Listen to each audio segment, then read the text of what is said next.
一体何？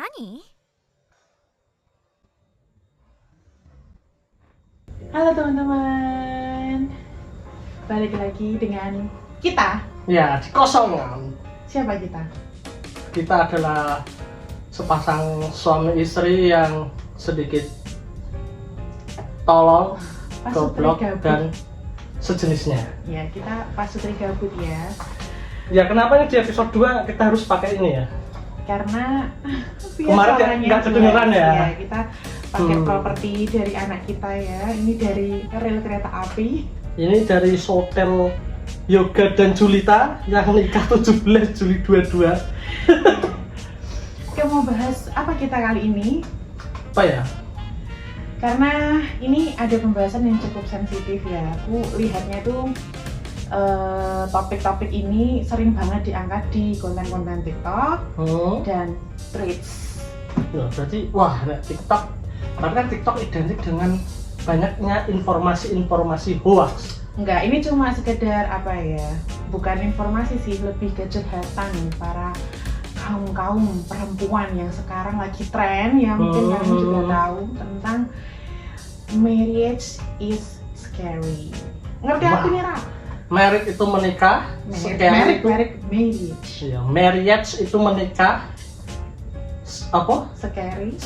Itu berarti menakutkan. Iya. Pernikahan yang menakutkan. Wow. Kenapa pernikahan itu menakutkan? Ini fenomena ya yang kemarin aku baca lewat Threads ataupun aplikasi TikTok itu pada membahas khususnya bagi kaum cewek-cewek ya, melihat banyaknya fenomena pasutri yang gagal cerai karena berbagai alasan, itu membuat para kaum wanita itu takut untuk menikah karena mikirnya pernikahan ternyata tidak seindah itu, lembaga pernikahan ternyata menyakitkan, Betul. menyusahkan, Betul. banyak masalah. Betul, memang betul. Memang betul. Gimana? Adanya tren itu jadi banyak kayak gini. Marriage is scary, betul ya. Aku mending nggak usah nikah deh daripada hidupku berantakan, atau mending nggak usah nikah deh karena kalau ketemu orang yang salah nanggungnya seumur hidup. Betul sekali kalau Apalagi itu. kalau udah punya anak, ternyata pernikahan tidak seindah seperti yang mereka janjikan.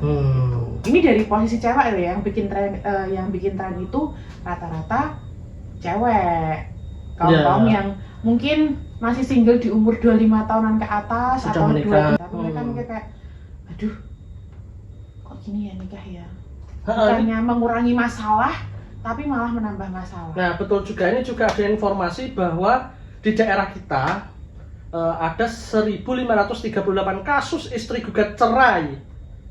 Ngerepet. Dan 402 kasus suami ceraikan istri. Berarti sekarang lebih banyak wanita yang mengajukan cerai. Betul. Jadi yang 402 itu kasus suami yang menceraikan istri. Lumayan banyak. Iya. Kenapa mereka tren-tren seperti itu? Kenapa ya? Karena mungkin mereka suka membuat tapi tidak mau bertanggung jawab. Enggak. Mungkin gini, kalau kamu menikah, ini ada suara ngeng gitu ya, karena rumahnya di kampung. Iya, guys. juga ada suara titit. Ini tabel kita sudah mau habis ya guys ya. Enggak, orang rata-rata yang bikin tren itu adalah mereka yang memang sebenarnya sudah berada di usia matang, sudah bisa berpikir bahwa sebenarnya solusi dari semua masalah menikah atau enggak sih? Ya, jadi gini ya buat cewek-cewek, ya buat yang mau nikah, kalau kamu mau nikah hanya untuk menyelesaikan masalahmu, kalau Bodoh. Sama seperti istri saya dulu. Dia mengatakan bahwa kalau kita sudah menikah, masalahku bakal hilang. Tidak, saya sudah tahu kalau itu tidak. Pernah aku ngomong ngono. enggak, masalah hilang itu masalah internal yang lain. Tapi Ya kalau ora, kowe ngomong misalnya masalahku hilang.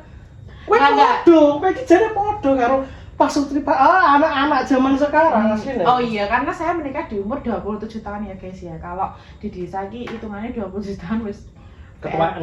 perawan tua gitu ya. Cuma tak bahas lagi, kalau kamu menikah niat awalnya hanya ingin menyelesaikan masalahmu, Tidak bisa.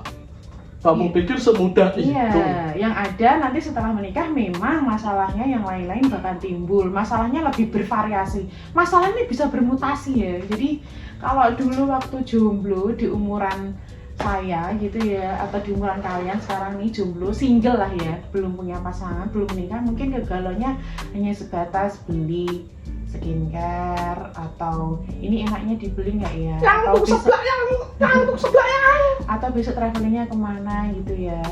Tapi kalau udah nikah masalahnya lebih bervariasi, dari odol aja bisa jadi masalah nih. Ya saiki kalian coba yang berpikir ya, masuk odol dipencet dari tengah, kan harusnya dari bawah. Ya kan keburu-buru, ngapain dipencet dari bawah kalau dari tengah keluar? Ya kan luwih rapi. Enggak, siapa yang mau memandang kerapian odol? Ya bukan memandang, cuma kita ben entek resik, ngono lho maksudku. Ya kan nanti bisa dipletet.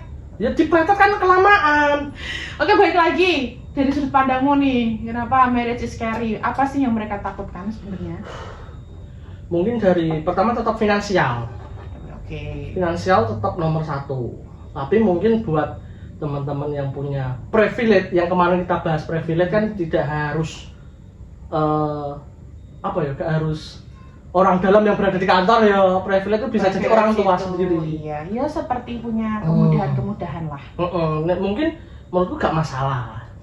Karena masih ikut orang tua. Mungkin nanti kamu disamplok mak-mak loh. Banyak itu yang kenapa marriage is scary, karena banyak konflik dengan mertuanya, dengan kakak iparnya. Nggak hanya financial. Oh, iya. Kakak iparmu adalah maut. Kamu jangan ngomong daya ini dari sudut pandangmu ya. Ini ternyata nggak cuma finansial. Dan menurut kamu berarti kita harus cari pasangan yang sogeh, yang punya duit. Untuk wanita mungkin ya. Yakin itu satu-satunya solusi, kita harus cari pasangan yang. Ya kena kira lah apa?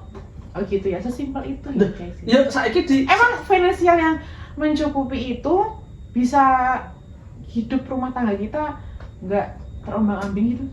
Tetap mungkin ada kemungkinan, tapi cuma ya sekarang coba dipikir kembali. Iki bukan karena materai pun itu ada standarnya nih menurutku. Semisal kayak saya kan yang TikTok ngomongnya nganu gaji pengennya sok bojone piro, pengennya 10 juta 20 juta, kan itu nggak ngotak. Iya kan, emang ada orang yang punya penghasilan segitu. Ada, tapi nek semisal aku pun punya duit segitu, penghasilanku segitu, aku nggak mungkin sama seleranya nggak kamu. Seleranya intinya dia. Yang kalau kamu inginnya yang high, ya kamu harus bervalue. Minimal lah. Minimal nek gak ganteng, duwe utek. Nek gak duwe utek gak ganteng, ya duwe. Kan ngono kan? Iya, itu kalau dari segi laki-laki segampang itu ya, tidak bisa menyelami pikirannya wanita. Lah soalnya kadang wanita pada ngomong aku gak mandang fisik, gak mandang bondo, taek.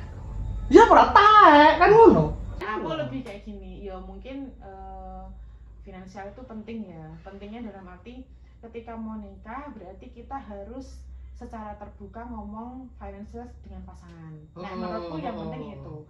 Mau kamu uangnya segudang, tapi kalau kamu tidak terbuka dengan pasangan kan kurang pas. Iya. Jadi harus ngomong nih kedua belah pihak. Kalau dari masalah finansial ya ngomong, gaji aku segini, penghasilan aku segini, tanggungannya segini, yang harus saya bayarkan itu segini setiap bulannya. Karena rata-rata kayak gini, mungkin nikah aja nggak tahu nih ternyata pasangannya secara finansial ada gaji, tapi ternyata harus bayar ini, bayar itu, bayar ini, bayar itu. Kebetulan tidak terduga itu memang menakutkan. Jadi ketika itu nikah baru awal-awal terus kaget tuh, kamu punya utang segini, kamu punya utang segini banyaknya. Kalau betul itu salah satu kali ya. Secara pertama finansial itu penting, tapi bukan arti segalanya ya. Tapi penting untuk dirembuk sesama pasangan kalau mau menikah, karena itu krusial. Masalah paling penting itu pondasinya itu finansial, mau tidak mau ya itu finansial sangat mempengaruhi. Separuh kesusahan kamu itu hilang kalau ada duit. Betul Kan? bisa jadi. Tapi kan ya tetap kita kembalikan juga. Kita kan ada juga yang mungkin finansialnya udah kecukupan, tapi ternyata yang cowok suka selewengan kan ada. Gitu ya. Tetap ada. Ya, terus kemarin yang dipermasalahkan ibu-ibu juga, suamiku baik tapi sering bikin aku feeling lonely. Apa? Nggak mudeng. Kak. Jadi gini, banyak orang nih merasa, maaf ya guys, ada yang gebres ya. Tak ulangi lagi. Jadi banyak nih, suaminya tuh baik banget, ya. Tapi sering bikin istrinya tuh feeling lonely. Feeling lonely itu tidak harus LDR loh ya, merasa kesepian gitu. Ada fisiknya di rumah, tapi komunikasinya nggak ada. Oh ada, memang ada. Itu juga Ada bisa beberapa. mempengaruhi hubungan ya. Betul. Aku juga kurang terlalu setuju juga sih perihal seperti itu. Paling enggak, yo minimal semenit 2 menit atau mungkin menjelang tidur lah sesekali. Soalnya emang benar-benar ada yang melakukan hal seperti itu. Gitu. Ya, sudah menjadi kebiasaan di rumah. Anak sudah tidur, mainan HP sendiri-sendiri, tanpa sharing TikTok bahasanya gaul. Nah, apalagi di samping nge-game. Yuk, waktu nge-game itu tidak apa-apa, cuma masuk satu rumah tapi nggak ada komunikasi itu kan lucu. Betul sih emang. Ini kemarin yang dirasakan ibu-ibu kenapa marriage is scary itu kayak gitu, yang perempuan sudah berusaha ngajak ngomong, komunikasi, tapi ternyata suaminya pasif gitu, jadi merasa kesepian. Itu boleh nggak sih sebenarnya? Kalau cowok itu yang dipikirin apa sih? Mungkin kalau menurutku ada beberapa cowok yang berpikir bahwa dia sudah lelah kerja di luar, apalagi sales sekali lagi, kan kerjanya di luar, di jalan, terutama di jalan. Ya pokoknya kerja apapun lah mungkin.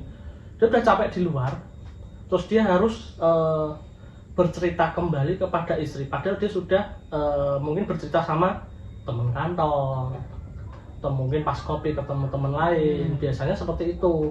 Tapi kalau aku sih nggak pernah kayak gitu, ya kan? Itu mungkin dari ya kebanyakan seperti itu. Bukan kebanyakan, mungkin ada yang berpikiran seperti yang itu. Berpikir seperti itu. Oke, terus ini ya tak tampung pendapatnya. Tapi ini ya buat cowok-cowok juga harus tahu ya, kita sebagai istri itu sudah merasakan terima kasih sekali, sudah dikasih nafkah, sudah kerja keras banting tulang. Terus butuh waktu sendiri, me time mungkin ya, dengan cara nge-game, dengan cara chattingan di grupnya hahihi. Cuma diputar lagi, kerja itu nggak harus kerja fisik ya. Contoh nih, kamu capek kerja nih cowok. Lah ibu-ibu di rumah itu memang kalau ngurus anak dan kebutuhan rumah tangga full di rumah itu nggak kerja. Ya kan itu buat ibu-ibu yang di rumah. Iya, ibu pekerja pun juga bekerja kan. Maksudnya kita ternyata sama-sama capek. Gitu. Sama-sama capek, makanya itu mungkin lagi ya, sekali lagi mungkin berpikirnya ada yang berpikiran nek podo-podo kesel yang mending tidur. Ya. Tapi ada juga yang ditinggal main HP, ada juga yang ditinggal nge-game dan lain-lain. Itu kalau sehari 2 hari mungkin me time normal ya, tapi kalau itu jadi kebiasaan kan jadi nggak ada komunikasi. Betul. Kalau kedekatannya nggak ada. Nah masuk. Ini nih situasi seperti ini yang menyebabkan setan falakor itu rentan masuk. Emang dari yang tadi, emang kebanyakan seperti itu. Perceraian diakibatkan seperti itu. Yang tren di platform itu kayak gitu, feeling lonely. Ini gambarnya dompet loh, dompet kosong loh. Iya, financial juga. Tadi udah dibahas financial kan. Lah itu dompet kosong. Terus ternyata itu suaminya tidak ada komunikasi. Berarti kan di sini bisa disimpulkan secapek-capeknya berarti kita harus usahakan komunikasi. Iya. Terutama dengan anak dan pasangan istri di rumah. Karena komunikasi sedikit apapun kayak bercerita, aku tadi di sini loh. Habis kerja gini itu pasangannya merasa aku masih jadi tempat ternyamannya dia cerita ya, kayak gitu. Ternyata dia masih nganggep aku menjadi ya bisa jadi teman bisa pasangan ya, nggak dicuekin lah. Terus mungkin yang lain kalau tak lihat dari banyak-banyaknya orang yang curhat itu, faktor ketiga adalah ketika mereka masih tinggal satu rumah dengan entah itu kakak, entah itu dengan mertua. Saya nggak bilang loh ya, aku nggak ngomong nek setiap mertua itu pasti jahat, tidak. Cuma ini kemarin dari yang saya tak baca itu rata-rata itu kayak gitu. Ya sempat juga ada yang viral perkelahian antara sang istri dan mertua. Oh iya. Anak kan. Ibu kan ngantek lah. Kebun binatang keluar semua. Yo gini aja, kita balik lagi menyatukan 2 kepala itu susah, apalagi menyatukan kepalanya mertua, kepalanya kakak ipar, kepalanya pasangannya kakak ipar. Memang susah. Apalagi kalau kakaknya itu juga punya ponakan-ponakan, intinya kayak 3 keluarga jadi satu, ya itu ya susah banget. Jadi memang harus dikomunikasikan. Kalau kamu merasa biar adil ya, yo dikomunikasikan sebelum nikah itu penting. Kita nanti tinggalnya di mana ya? Nah, Jangan cuma ini besok fotografernya pakai apa ya? Ini besok souvenirnya apa ya? Itu justru nek menurutku tidak krusial. Yang lebih penting itu nanti kita setelah nikah kita mau kemana ya? Event nih nanti ya. nah, ojo mikir tekan dindi. Cincinnya pirang gram, kalungnya pirang gram. Anda Enggak apa-apa nek uangnya berlebih.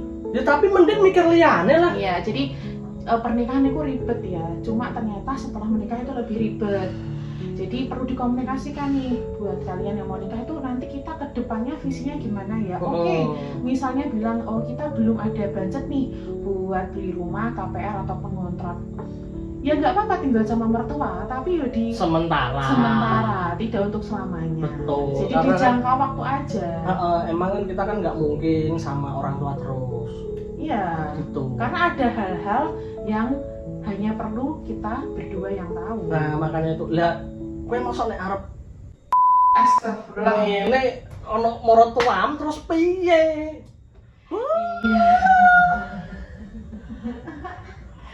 Gitu. Jadi penting itu ya. Pokoknya harus dikomunikasikan ya nggak sekedar itu wae. Ya kowe ape bereksperimen ning kamar mandi, ning ruang tamu. Ujug-ujug wong maratuam lewat. Lah boleh kan lucu. Ya ora? Iya. No comment. Nek wong loro kan enak ngontrak. Adegan dewasa. Adegan Sudah melakukan dewasa. adegan dewasa. Iya. Mencari uang. Ya, jadi kayak gitu. Harus dikomunikasikan kita nanti tinggalnya di mana. Kalau misalnya ikut orang tua juga harus kita punya visi. Yuk kita tahun depan nabung lah buat KPR, buat apalah ngontrak. Atau kalau misalnya belum sanggup ngontrak bisa ngekos dulu. Iya. Kalau misalnya cuma berdua lebih gampang lah ya daripada Soalnya kalau ngekos kan punya gampang. kalau sudah punya anak nanti lebih ribet lagi. Jadi usahakan kalau sebelum punya baby atau belum langsung dikaruniai baby, nggak apa-apa, pindah dulu berdua aja. Nikmat kok, nikmat. Nikmat sedap. Jadi rata-rata masalahnya mereka yang banyak dikomplainkan, banyak diresahkan itu marital care itu kalau nggak dari segi finansial, kalau nggak dari segi apa tadi? Komunikasi, terus yang ketiga dari segi kita mau hidup di mana, tempat tinggal dan lain-lain. Tapi menurutmu yang lebih tertinggi kastanya di mana? Mesti finansial. Iya, finansial. Karena ketika kamu sudah finansialnya stabil, nomor 3 itu bisa langsung dilaksanakan. Betul. Nah, Tetap semuanya berada di finansial. harus saling terbuka. Ya. Materi boleh, tapi realistis. Kita juga punya value. Kita pengennya punya suami old money, miliarder, tapi kita value-nya belum sampai ke sana gitu. Ya, itu namanya materi. Tapi nek realistis, oke nggak apa-apa, value-ku segini, aku punya pandangan kalau punya pasangan harus seperti ini, boleh. Boleh sekali. Berarti dia malah pinter, maksudnya berpikir jauh ke depan. Tapi juga kalau menurutmu, kan ada juga banyak cewek yang ngomong bahwa ngapain nemenin cowok dari nol? Oh iya. Iya kan? Itu harusnya kita bahas ke video selanjutnya deh. Oh gitu. Iya, jadi mungkin pembahasan minggu depan itu banyak yang tren di situ ya, di platform-platform itu. Cewek tidak harus menemani dari nol. Bayangin aja skincare gue harganya jutaan, masa kamu mau menemani mereka yang gajinya UMR? Nggak bisa beliin kamu skincare dong. Iya sih, banyak juga yang seperti Iya kayak gitu kan. Aku dari kecil udah dienakin orang tua aku kemana-mana pakai mobil. Masa aku harus goncek kamu naik git karbu, kan ora mungkin. Iya. Omongannya seperti itu loh ya. Nanti kita bahas. Vario upluk-upluk.